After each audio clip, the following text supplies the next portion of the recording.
le 7 décembre dernier, alors que les rebelles syriens menés par le groupe islamiste Hayat Tahrir al-Sham entraient dans Damas et renversaient le régime de Bachar el-Assad, l'armée israélienne lançait une opération militaire d'ampleur en Syrie, baptisée Flèche du Bazin. En à peine 2 semaines, l'État hébreu a mené plus de 600 frappes sur le pays, rapporte The Conversation, mais aussi lancé une incursion militaire dans la région du Golan, à la frontière entre les deux pays, ajoute Al Jazeera.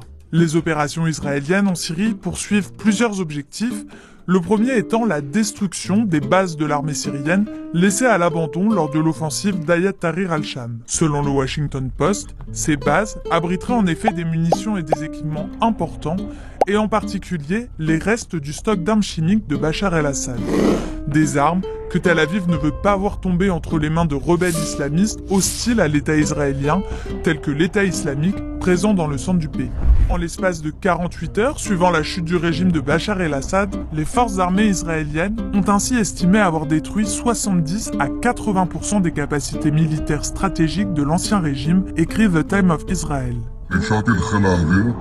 להפציץ יכולות צבאיות אסטרטגיות שהשאיר צבא סוריה, כדי שאלה לא ייפלו בידי הג'יהאדיסטים. Certains analystes estiment cependant que les attaques avaient aussi pour but d'affaiblir davantage l'Iran, dont de nombreux mercenaires étaient présents en Syrie sous le régime de Bachar el-Assad, note le Washington Post. Ces derniers étaient en effet chargés de soutenir l'armée du pays et de protéger les voies terrestres qu'ils utilisaient pour acheminer des armes et d'autres aides au Hezbollah libanais, ainsi qu'à d'autres groupes armés agissant pour son compte en Irak. Un axe de la résistance menaçant pour Israël, qui menait déjà depuis les attaques du Hamas sur son territoire le 7 octobre 2023, une grande campagne aérienne secrète contre les installations iraniennes en Syrie, explique le Washington Post. Parallèlement à ces attaques, l'armée israélienne a lancé une incursion terrestre sur le plateau du Golan, situé au sud-ouest de la Syrie. Cette région montagneuse, riche en eau, a été par le passé extrêmement disputée par les deux pays, alors qu'Israël occupe depuis 1967 environ 2/3 de la région.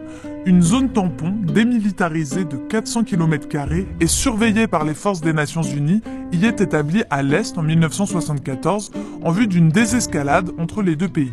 Et c'est dans cette zone qu'Israël s'est empressé d'envoyer des troupes au lendemain de la chute du régime syrien, note l'Orient le jour. Une décision qui rompt de facto l'accord de désengagement signé en 1974. This agreement held for 50 years. Last night it collapsed. Pour justifier cette incursion, le gouvernement israélien a d'abord mis en avant la protection d'Israël et les incertitudes liées au renversement du président syrien Bachar el-Assad, explique le Washington Post. Et à cet égard, le ministre de la Défense de l'État hébreu s'est montré particulièrement menaçant envers le nouveau pouvoir syrien.